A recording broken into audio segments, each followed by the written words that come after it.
Bismillahirrahmanirrahim. Assalamualaikum warahmatullahi wabarakatuh. Alhamdulillahi ala ihsanih wa syukru lahu ala taufiqihi wa amtinanih. Asyhadu an la ilaha illallah wahdahu la syarikalah ta'ziman li sya'nih wa asyhadu anna Muhammadan abduhu wa rasuluh ad-da'i ila ridwanih. Salawatu rabbi wa salamuhu wa ala alihi wa ashabihi wa ikhwani. Amma ba'du. Ikhwani billah wa akhwati fiddin, a'azzani Allah wa iyyakum.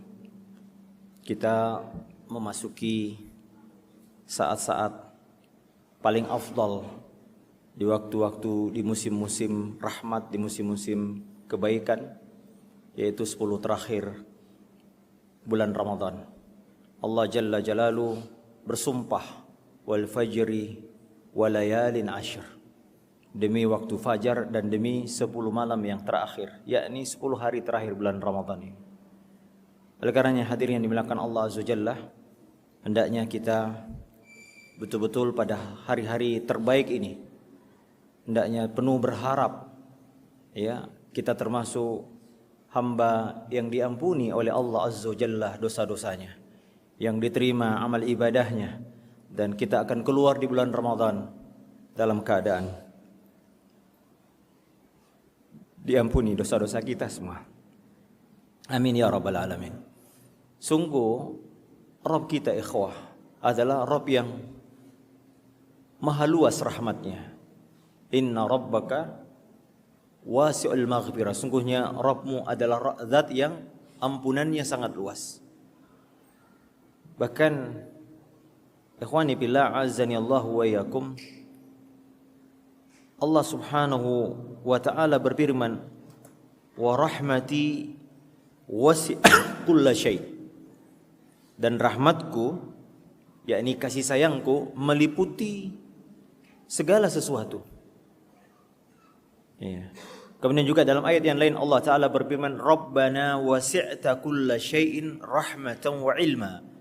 Wahai Rabb kami, rahmatmu dan ilmumu meliputi segala sesuatu.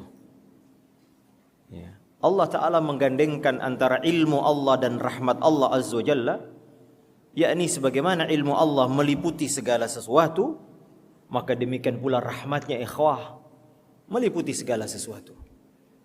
Bahkan disebutkan dalam tafsir At-Tabari rahimahullahu ta'ala bahwasanya disebutkan oleh para salaf ketika turun ayat ini, wa rahmati wasi'at kulla syai', iblis berkata, ya, ana minas syai', di situ segala sesuatu. Kata iblis, ya Rabb, aku termasuk yang sesuatu itu. Maka Allah Ta'ala katakan, fanaza Allahu min iblis, Allah Ta'ala mengecualikan iblis. Lalu Allah sebutkan dalam Quran, fasa'aktubuha lilladzina yattaquna wa yu'tuna az-zakata walladzina hum biayatina yu'minun. Aku akan tetapkan, ya, rahmatku itu bagi orang-orang yang bertakwa, orang-orang yang menunaikan zakat, dan orang-orang yang beriman kepada ayat-ayat kami. Maka faqala al-yahud, orang Yahudi juga ingin nimbrung. Kata orang Yahudi,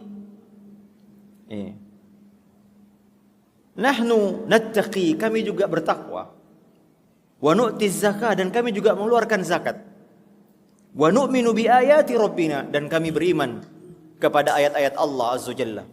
Maka Allah Subhanahu wa taala juga mengecualikan mereka. Kata Allah Subhanahu wa taala kemudian ayat selanjutnya, alladzina yattabi'una ar-rasulan nabiyyal ummi. Lalu Allah mengecualikan lagi bahwasanya bagi orang-orang yang mengikuti sang rasul, sang nabi yang ummi, yaitu Rasulullah sallallahu alaihi wasallam, tinggallah rahmat khusus ini bagi kita orang-orang yang beriman kepada Allah Subhanahu wa taala. Hadirin yang dimuliakan Allah Subhanahu wa taala. Oleh karenanya, ya, Rasul Nabi sallallahu alaihi wasallam pernah, ya, melihat ada seorang wanita yang waktu selesai perang ada tawanan, sekelompok tawanan perang yang kemudian berpisah antara anak, istri, suami. Ada seorang ibu yang mencari-cari putranya. Sehingga ketika dalam gelisah, ketika dia menemukannya, dia memeluknya, lalu dia menyusuinya. Rasulullah SAW dan para sahabat melihat fenomena ini.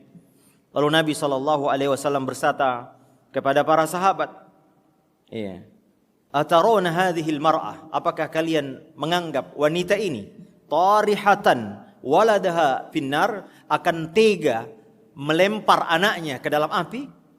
Kata para sahabat, la wallah wa hiya taqdiru ala alla tatrah. Tidak mungkin ya Rasulullah, walaupun dia mampu tapi dia tidak mungkin. Karena apa? Karena adanya bentuk rahmat kasih sayang kepada putranya. Maka Nabi SAW mengatakan, Allahu arhamu bi'ibadihi min hadhihi biwaladiha. Sungguh Allah Azza wa Jalla lebih penyayang, lebih rahmat, lebih pengasih kepada hamba-hambanya dibanding ibu ini kepada sang anak. Maka ikhwani azani Allah, rasakan kelembutan ilahiyah pada saat-saat musim kebaikan ini. Bagaimana tidak ikhwani azani Allah, Ramadan adalah bulan di mana tercurah ampunan. Sampai-sampai Jibril berdoa kepada Allah Azza wa Jalla dan meminta kepada Nabi SAW untuk mengaminkan doanya. Di antara doanya Jibril, dan Jibril alaihi salatu wassalam adalah seorang malaikat, sayyidul malaikah, minal muqarrabin, termasuk hamba yang didekatkan Allah di sisinya. Dia berdoa, ragima am. Dalam riwayat lain Jibril mengatakan, aba'adahullah, sungguh rugi. Semoga Allah menjauhkan dari rahmatnya. Siapa? Man adraka Ramadan, orang yang mampu, orang yang hidup diberi Allah kesempatan masuk di bulan Ramadan, tsumman salakhah, lalu dia keluar, falam yughfar lahu, dan Allah Ta'ala tidak mengampuni dosanya. Kerugian besar ya ikhwan. Orang yang diberi kesempatan. Kenapa? Karena di bulan Ramadan begitu melimpah ampunannya. Sampai-sampai Jibril mengatakan sungguh rugi, celaka orang yang tidak diampuni dosanya di bulan Ramadan ini. Karena itu ikhwani, rasakan bagaimana indahnya kelembutan Allah Azza wa Jalla, rahmatnya yang indah kepada kita di bulan Ramadan ini. Di antara bentuk kasih sayang Allah Azza wa Jalla, kita mulai apa saja ikhwan? Kita persingkat karena tidak biasanya salat tarawih sampai jam 9 Pak ya. Ya ini sekali-kali enggak apa-apa, ini kan malam terbaik bagi kita ikhwan. Ya akhi, ada satu faedah dari Syekhul Islam Ibnu Taimiyah rahimahullah taala. Ketika ditanya kapan waktu terbaik kita membaca Quran dan mendengarkan Al-Quran, kata beliau di waktu sholat. Ya, di waktu sholat. Karena tidak ada amalan yang paling dicintai Allah Azza wa Jalla kecuali perkara yang Allah wajibkan. Dan di antara perkara yang Allah wajibkan yang paling ia cintai adalah sholat. Ya, maka di antara orang ada yang pengen cepat-cepat kalau sholat. Imamnya disuruh pendek-pendek. Setelah itu dia baca Quran sendirian. Kita katakan, kata Syekhul Islam, sungguh lebih utama dia ketika sholat mendengarkan Al-Quran dibacakan dibanding dia baca sendiri. Kenapa? Dia sedang berada dalam keadaan sholat, bermunajat dengan Rabbnya. Ya, kalau Anda juga jadi imam atau sholat sendiri, lebih utama Anda membaca Quran panjang-panjang ketika di dalam sholat dibanding di luar sholat. Sungguh salah kaprah banyak orang yang ingin memendekkan sholatnya, lalu ia ingin baca Quran. Sungguh kata Syekhul Islam, di saat Anda sholatlah saat terbaik untuk membaca Quran, maupun kalau kita menjadi makmum, mendengarkan Al-Quran adalah ketika kita sholat. Baik, hadirin dimuliakan Allah Azza wa Jalla. Yang pertama, saya ingin kita semua merasakan bagaimana bentuk rahmat Allah Azza wa Jalla kepada kita. Pertama, Allah Ta'ala menutup aib-aib kita. Ya ikhwan, di antara perkataan seorang salaf Muhammad bin Wasi' rahimahullah, kata beliau, "Lau kana lidzunubi rihun ma jalasa ilayya ahad." Seandainya dosa itu ada baunya, maka tidak ada yang mau duduk di samping saya. Muhammad bin Wasi seorang ulama di kalangan salaf. Sedikit dosanya dibanding dengan kita. Dan beliau mengatakan seandainya, ini bentuk tawaduk beliau, ada baunya, maka siapa yang menutup baunya ini? Allah Azza wa Jalla. Perkataan yang lain, ada seorang penyair mengatakan, wallahi law alimu qabiha sarirati. Seandainya manusia mengetahui hakikat rahasiaku ketika menyendiri, la aba as-salama alayya min man yalqani. Maka semua yang bertemu dengan saya enggan memberi salam. Kalau ikhwan sekalian tahu siapa saya, Allah Ta'ala membuka aib saya, tidak ada yang mendengarin ceramah saya. Maka di antara bentuk rahmat Allah kepada kita, ikhwah, Allah menutup siapa kita. Sehingga kita bisa bermuamalah, saling hormat menghormati. Siapa di antara kita yang tidak punya dosa? Allah subhanahu, Nabi SAW mengatakan, kullu bani Adam khata'. Setiap kita ini, anak Adam, khata'un. Nabi SAW menggunakan wazan mubalaghah. Khata' itu maksudnya pelaku dosa terus menerus. Tabiat bani Adam, tabiatnya berbuat dosa. Sebagaimana kakek kita Nabi Adam alaihissalam. Ibarat kita butuh makan dan minum, maka tidak ada manusia yang luput dari dosa. Tapi Allah subhanahu wa ta'ala dengan rahmatnya ikhwan, Allah tutupi siapa kita. Padahal mudah bagi Allah Jalla wa'ala untuk membuka kita. Makanya Nabi SAW mengatakan, man tatabba'a, barang siapa yang suka mencari-cari aib orang lain, suatu ketika nanti Allah akan membuka aib kita. Dan jika Nabi SAW mengatakan, jika Allah menghendaki membuka aib seseorang, Allah Ta'ala akan buka aibnya walaupun dia sedang tidur di rumahnya. Apalagi zaman sekarang ya kawan, ada jejak-jejak digital. Mudah bagi orang, oh iya. Maka di antara bentuk kerahmat kelembutan Allah Azza wa Jalla, kita kalau sudah bertobat ya kawan, Allah tutup siapa kita. Maka kalau ada orang yang dibuka aibnya, kata para ulama, itu karena sudah melampaui batas. Sering ditutup, dia buka lagi. Dia tutup, dia buka lagi. Sehingga Allah buka sekalian. Karena kalau ada pencuri ditangkap, nggak ada yang mengatakan, Pak, saya baru kali. Enggak, itu sudah berkali-kali. Kalau Allah sudah buka siapa kita, itu karena ya kita sudah melampaui batas dalam berbuat maksiat. Sehingga kita dibuka oleh Allah Azza wa Jalla. Hadirin yang dimuliakan Allah Subhanahu wa taala, oleh karenanya kita bersyukur di antara nama Allah adalah As-Sittir, yang maha menutup aib hambanya. Al-Ghafur di antara maknanya bukan hanya mengampuni, tapi menutupi dosa-dosa kita. Dan ini bentuk rahmat Allah Azza wa Jalla kepada kita ikhwan. Sehingga istri bisa hormat kepada kita. Anak menghormati kita. Mertua hormat kepada kita. Kenapa? Di antara bukan karena kebaikan, kemuliaan kita, tapi Allah Jalla Jalaluh yang menutupi aib kita. Maka kita bersyukur kepada Allah atas rahmat itu. Kemudian juga ikhwani azani Allahu wa iyyakum, di antara bentuk rahmat Allah Azza wa Jalla adalah Allah Ta'ala tidak segera langsung mengazab kita ketika kita berbuat maksiat. Subhanallah jamaah. Ya, Allah Ta'ala Al-Halim, Maha Santun. Ya, yang senantiasa memberi kesempatan kepada hambanya untuk kembali. Fir'aun, ya, yang mengaku sebagai Tuhan, ana rabbukumul a'la, kata Fir'aun. Allah Ta'ala mengirimkan 2 rasul sekaligus. Mudah bagi Allah untuk mengirim azab langsung. Halilintar selesai itu Fir'aun. Tapi tidak. Siapa di antara kita yang sudah seperti Fir'aun? Gak ada yang mengaku Tuhan kan? Tapi Allah Azza, lihat hambanya. Bagaimana lembutnya kasih sayang Allah. Fir'aun yang mengaku Tuhan. Gak kurang ajar banget kan? Saya kira iblis juga kaget. Melihat kok muridnya bisa lebih hebat dari iblis saja gak pernah mengaku sebagai Tuhan. Ini kok bisa murid lebih hebat dari guru? Tapi Allah Ta'ala tidak langsung mengazab. Butuh bertahun-tahun baru ditenggelamkan. Dikasih musibah bertubi-tubi Pak. Mulai dari apa namanya itu kayak pandemi begitu ya, musibah berupa hama, kemudian darah, maceklik, berulang. Setiap musibah dia tobat, kembali lagi bermaksiat, dia kasih lagi musibah. Coba lihat, berkali-kali. Dan bahkan Allah Ta'ala mengirim 2 nabi sekaligus. La'allahu yadhakkaru aw yakhsha, semoga dia bisa ingat dan kembali kepada saya. Lihat bagaimana lembutnya Allah Azza wa Jalla. Iya. Oleh karena hadirin yang dimuliakan Allah Azza wa Jalla, kata Allah Azza wa Jalla, wa rabbukal ghafuru dzur rahmah. Dan Rabbmu, Rabb kita semua, Al-Ghafur, yang maha pengampun dan memiliki rahmat kasih sayang.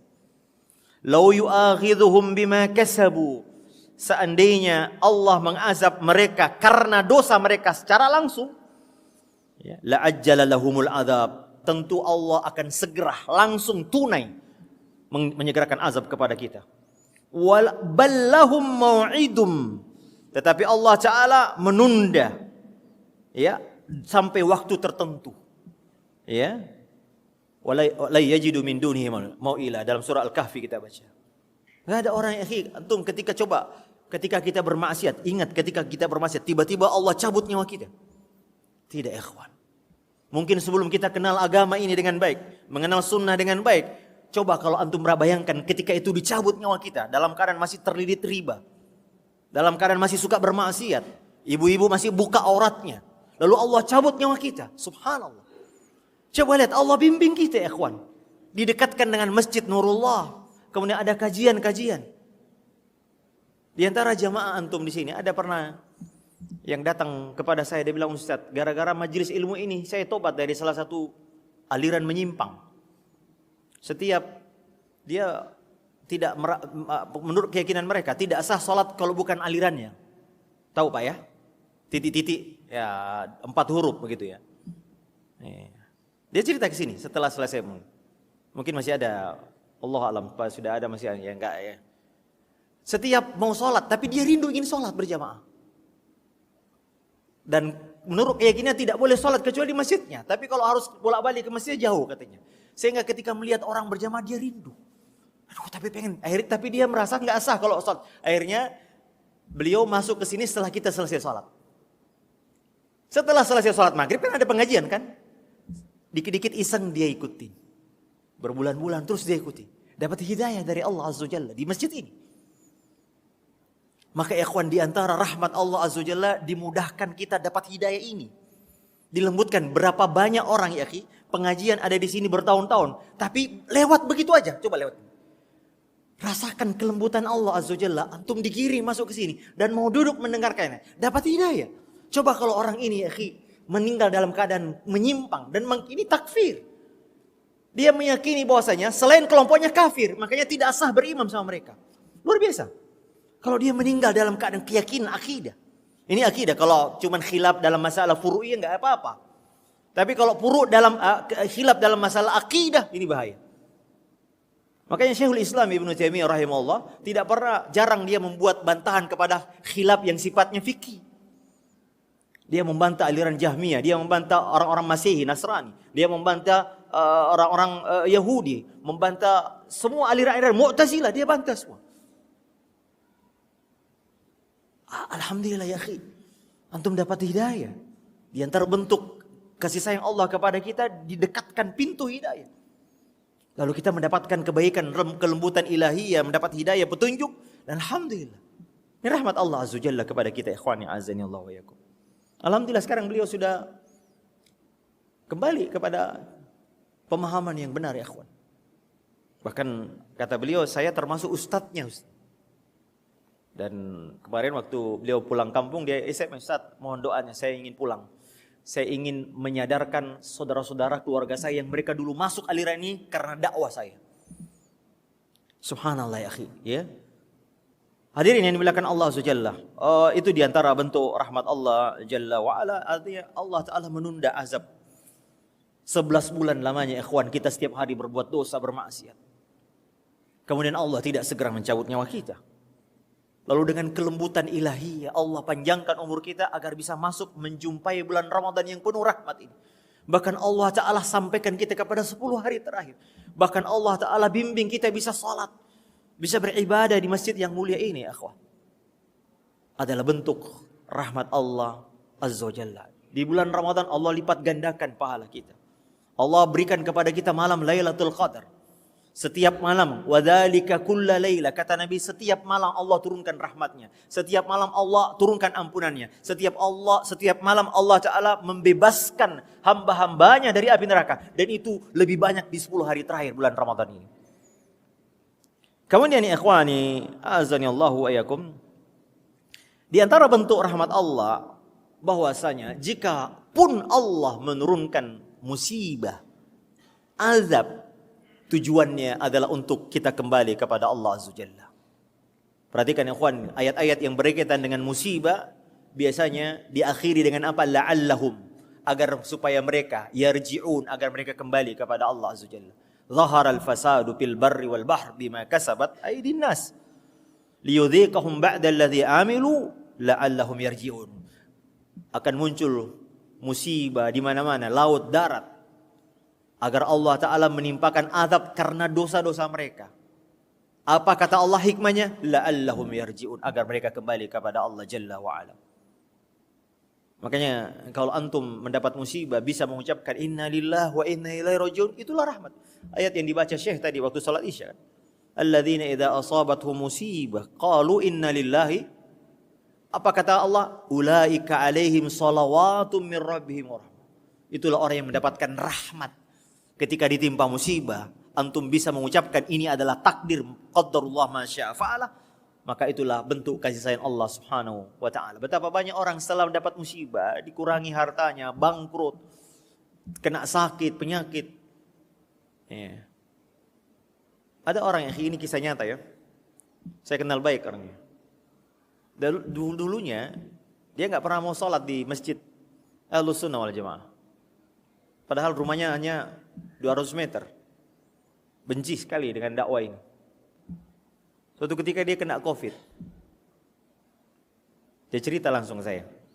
Siapa yang merawatnya?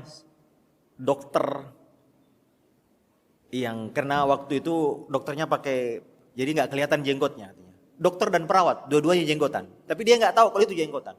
Luar biasa Ustadz, dia merawat saya dan tidak mau dapat uang. Merawat dengan penuh tulus, 19 hari beliau di rumah sakit. Setelah mau pulang dia telepon. Saya mau ketemu dok dengan perawatnya itu. Dia kaget kok jenggotan dua-duanya katanya. Selama ini saya salah paham katanya dengan orang yang jenggotan. Dia pikir orang jenggotan itu yang suka mau benar sendiri, nggak ada akhlaknya, nggak ada ininya. Nah, coba lihat, terbuka dengan akhlaknya. Dikasih uang nggak mau ini. Pak, kami tidak menerima katanya. Masya Allah. Setelah itulah dia yakin bahwasanya inilah. Makanya sekarang alhamdulillah mulai sholat di masjid kita. Nah ini Masya Allah. Di antara bentuk dia sakit, dia menemukan hikmah itu di waktu dia di rumah sakit. Dia dirawat oleh orang-orang yang Masya Allah. Ya. Nah ini ikhwan a'azani Allah wa yakum. Maka ini di antara bentuk. Kemudian juga di antara bentuk rahmat Allah, bahkan musibah dijadikan sebagai penggugur dosa. Kata Nabi SAW, ma yusibul muslim. Tidaklah seorang muslim tertimpa musibah min nasabin, rasa letih, keletihan. Sering kita capek Pak, mengurus anak capek. Mengurus dunia ini tempatnya keletihan. Laqad khalaqnal insana fi kabad. Kata Allah, kami menciptakan manusia dalam keadaan susah payah. Wala wasab, dan juga rasa sakit, penyakit. Wala ham, kekhawatiran. Wala huzn, kesedihan. Wala adha, gangguan, diganggu orang. Wala gham, kegundah-gulanaan. Hatta syauka yushakuha, sampai duri yang menusuk kakinya. Illa kaffarallahu biha min khataya. Kecuali Allah jadikan penyakit, kesedihan dan semua tadi itu sebagai penggugur dosa-dosanya. Subhanallah jemaah. Ini diantara rahmat Allah subhanahu wa ta'ala kepada kita.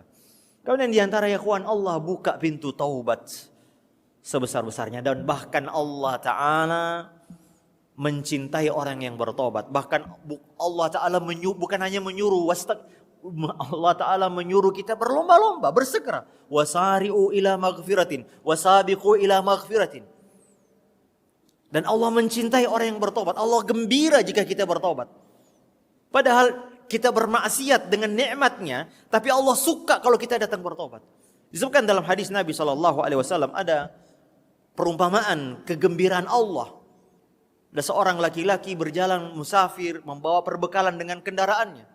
Dalam suatu perjalanan dia istirahat, tiba-tiba dia bangun, kendaraannya hilang, membawa semua perbekalannya. Berhari-hari dia putus asa mencarinya, nggak ketemu. Bayangkan di tengah padang pasir, bagaimana mau cari? Sampai dia putus asa, udah lapar, udah haus. Di saat titik nadir keputusasaan, tiba-tiba datang kuda dan perbekalannya. Lalu dia loncat, dia pegang tali kudanya. Lalu dia mengatakan, Allahumma anta abdi wa ana rabbuk. Ya Allah, engkau adalah hambaku dan aku adalah Tuhanmu. Akhta'a min syiddatil farh. Dia salah ucap karena kegembiraan yang amat sangat. Maka Nabi SAW mengatakan, dan demi Allah, Allah lebih gembira kepada hambanya yang datang bertobat dibanding laki-laki yang kedatangan kuda dan perbekalan ini. Subhanallah jamaah. Hadirin yang dimuliakan Allah Subhanahu wa taala, ada satu ayat di dalam Al-Qur'an yang kata para ulama arja'u ayatin fi kitabillah.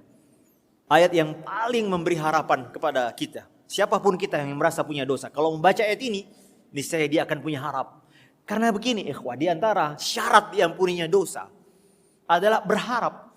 Dalam hadis riwayat Anas bin Malik, hadis riwayat Tirmidzi, Nabi SAW mengatakan Allah Ta'ala berfirman, ini diskusi. Kata Allah, ya bna Adam, innaka ma da'autani wa rajautani ghafartu laka wala ubali. Wahai anak Adam, sesungguhnya selama engkau berdoa dan berharap, perhatikan, harap, hope, the power of hope, aku akan ampuni dosamu. I don't care, aku nggak peduli sebagaimanapun dosamu. Syaratnya, ada 3 syarat, tapi ini syarat yang pertama, berdoa yang diiringi dengan rasa harap. Makanya Nabi SAW mensyaratkan pengampunan dosa. Man shoma ramadhana imanan wahtisaban. Man qama ramadhana imanan wahtisaban. Man qama lailatal qadri imanan wahtisaban. Ghufira lahu ma taqaddama min dzambi.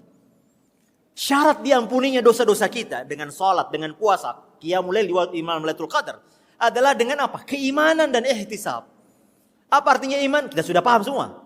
Apa makna iman? Meyakini bahwa itu adalah perintah Allah. Sehingga kita melakukan semua ibadah ini karena yakin ini adalah perintah Rabb kita. Karena ini merupakan kewajiban Rabb kita. Sehingga kita menerimanya dengan penuh keimanan. Sami'na wa ata'na. Itu ikhlas. Kemudian juga yang kedua, ini tidak kalah pentingnya.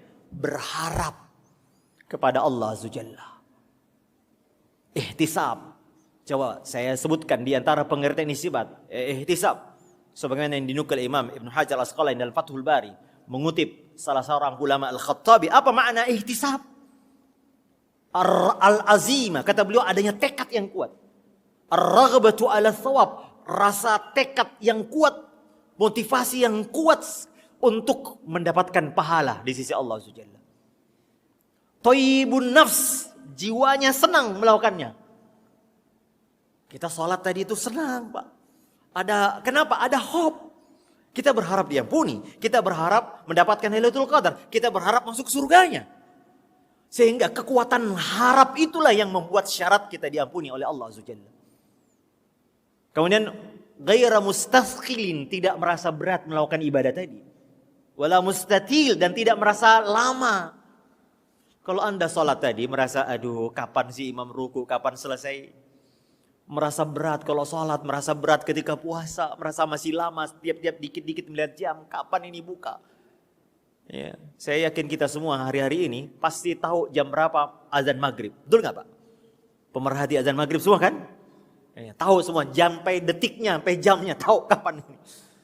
Kalau kita beribadah di bulan Ramadan, lalu mengeluh, lalu merasa berat, tidak ada motivasi, nggak ada semangat, nggak akan diampuni dosa kita. Karena di antara syarat pengampunan dosa kata Nabi sallallahu alaihi wasallam ihtisab. Maka berharap. Ya. Rasa bagaimana sih Pak kita kalau bekerja, berangkat kerja penuh harap kan kita dapat gaji. Rela bergelantungan di atas kereta. Rela berpayah-payah, berkeringat. Kenapa? Ada harapan. Maka kita berharap juga di bulan Ramadan ini Allah Ta'ala mengampuni dosa kita dengan apa? Memotivasi diri kita dengan ilmu-ilmu mengenai keutamaan-keutamaan yang Allah berikan kepada. Di antaranya adalah pengampunan dosa dari Allah Subhanahu wa Ta'ala. Kemudian ikhwan ya azani Allah, ini yang terakhir sebelum kita tutup ikhwan. Ya. Bahwasanya Allah Tabaraka wa Ta'ala memberi bonus kepada setiap orang yang bertobat kepada Allah Azza Jalla. Apa bonusnya akhi? Bonusnya duniawi, ada rezeki. Faqultu astaghfiru rabbakum innahu ghaffar yursilis samaa'a 'alaikum midrara. Kalau kau istighfar minta ampun kepada Rabbmu, Allah Ta'ala akan turunkan hujan. Hujan adalah sumber kehidupan kita. Wa yumdidkum bi amwalin wa banin. Allah akan perbanyak harta. Ya akhi, yang bermaksiat kita. Kita menggunakan nikmat Allah untuk bermaksiat kepadanya. Tapi kalau kita minta ampun bertobat, dikasih bonus jemaah. Bonusnya apa? Rezeki. Anak diperbanyak, harta diperbanyak. Subhanallah, itu sebabnya apa? Doa yang diajarkan Nabi SAW ketika kita 10 hari terakhir ini, minta ampun. Nabi SAW mengajarkan Aisyah radhiyallahu anha, tidak ada doa yang lain kecuali satu. Minta ampun, minta maaf. Allahumma innaka afun tuhibbul afwa fa'fu anni. Kenapa? Kata para ulama, karena dosa menjadi sumber segala masalah. Sumber dosa adalah musibah. Ya, sumber musibah adalah dosa, sumber segala bala adalah dosa. Wa kullan akhadna bidzambi, semua umat kami azab karena dosa mereka. Wa ma asabakum min musibatin fabima kasabat aydikum wa ya'fu an katsir. Makanya Nabi SAW tidak mengajarkan doa minta rezeki, padahal ini malam terbaik. Sepanjang tahun ada satu malam terbaik, itu malam Lailatul Qadar. Tapi Nabi hanya mengajarkan kita doa minta ampun ya ikhwan. Karena kunci masalah adalah dosa, dihapuskan dosa. Nah kalau kita sudah dihapuskan dosa kita, surga ada, dibukakan pintu surga, dibukakan pintu rahmat. Kuncinya dosa. Maka berharaplah ya ikhwani, bersemangatlah ya, memanfaatkan kesempatan ini untuk meminta ampun kepada Allah Jalla wa'ala. Bahkan ya akhi, bukan hanya di dunia, di akhirat kita dikasih bonus berupa surganya. Coba lihat, kita berdosa lalu minta ampun. Kira-kira kalau ada orang Pak, kita datang minta maaf sama dia karena kita punya dosa sama dia, lalu ketika kita pulang dikasih mobil pulang, udah saya maafkan, tuh pulang bawa Innova ya. Ada nggak orang seperti itu? Nggak ada ya. Paling dia maafkan kita, paling banyak dia maafkan kita. Adapun Allah Rabb kita Jalla Jalaluhu ya akhi, kita datang meminta ampun kepadanya, lalu dikasih bonus. Apa kata Allah? Ya ayyuhalladzina amanu tubu ilallahi taubatan nasuha asa rabbukum ayyukaffira ankum sayyi'atikum. Allah Ta'ala akan menghapuskan dosa-dosamu. Wa yudkhilkum jannatin tajri min tahtiha, dan Allah Ta'ala masukkan kita ke dalam surganya. Bahkan bukan hanya dimasukkan surga, tapi Allah Ta'ala menggantikan seluruh keburukan kita dengan kemenangan. Ulaika yubaddilullahu sayyi'atin hasanat. Kalau Anda bertobat Pak, ada dua penafsiran makna ini. Penafsiran pertama, Allah ganti keburukan kita dengan kebaikan. Kalau Anda bertobat Pak, semua keburukan kita jadi orang soleh. Gelar kita bukan lagi pendosa, tapi orang baik, orang soleh. Bukan begitu. Tapi ada penafsiran yang menakjubkan menurut saya. Yaitu apa? Kata para ulama, Allah Ta'ala di akhirat kiamat nanti, dosa kita, dosa zina, dosa khamar, dosa apa saja yang pernah kita lakukan di dunia. Tapi kalau Anda bertobat di dunia ini, maka di akhirat nanti semua dosa tadi dirubah, dikonversi oleh Allah Azza wa Jalla menjadi kebaikan dan diletakkan di timbangan kebaikan kita. Subhanallah. Maka ya ikhwan, Allah Ta'ala menyuruh kita untuk bersegera, berharap pada rahmat dan ampunan Allah di hari-hari terbaik ini.